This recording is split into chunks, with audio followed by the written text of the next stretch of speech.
Qu'est-ce que l'arrogance? Alors, pour répondre à cette question, nous devons avoir une claire définition du mot arrogance.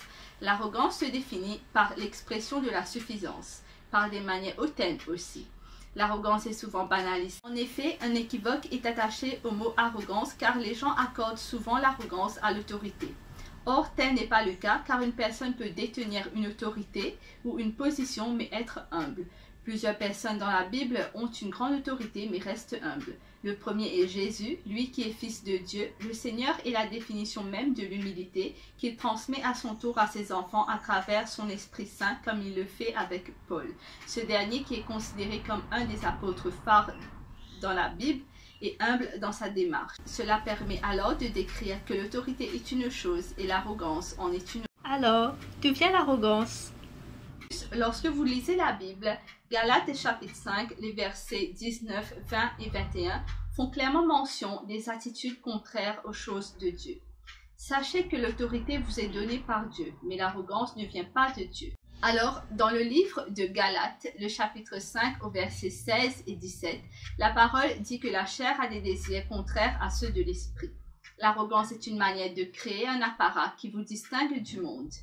Une attitude qui semblerait vous mettre à une position supérieure et par défaut amoindrir les autres.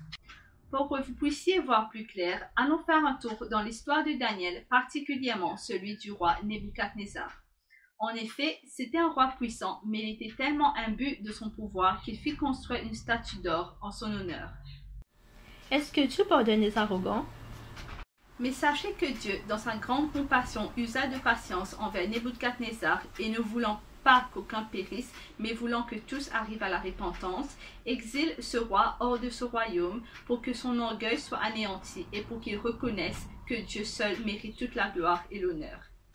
Et c'est exactement ce qui s'est passé. Le roi, maintenant, moi, Nebuchadnezzar, je loue, j'exalte et je glorifie le roi des cieux, dont toutes les œuvres sont vraies, et les voies justes et qui peut abaisser ceux qui marchent avec l'orgueil. Ainsi, sachez une chose, les volontés de la chair sont contraires à celles de Dieu. Jésus nous le dit que la chair est faible, mais l'esprit est bien disposé à discerner entre le bien et le mal. Vous devez être capable de vous soumettre à la volonté de Dieu pour qu'il n'existe aucune chambre, aucun coin, ni recoin à la chair. Comment? Hébreux, le chapitre 4, les versets 12 et 13. La parole de Dieu est vivante et efficace, plus tranchante que toute épée à deux tranchants. Et regardez bien cela, la parole de Dieu pénètre jusqu'à séparer âme et esprit, jointe et moelle, qui signifie le corps. Ainsi, la parole est une arme qui permet de lutter contre les choses que le monde a tendance à normaliser.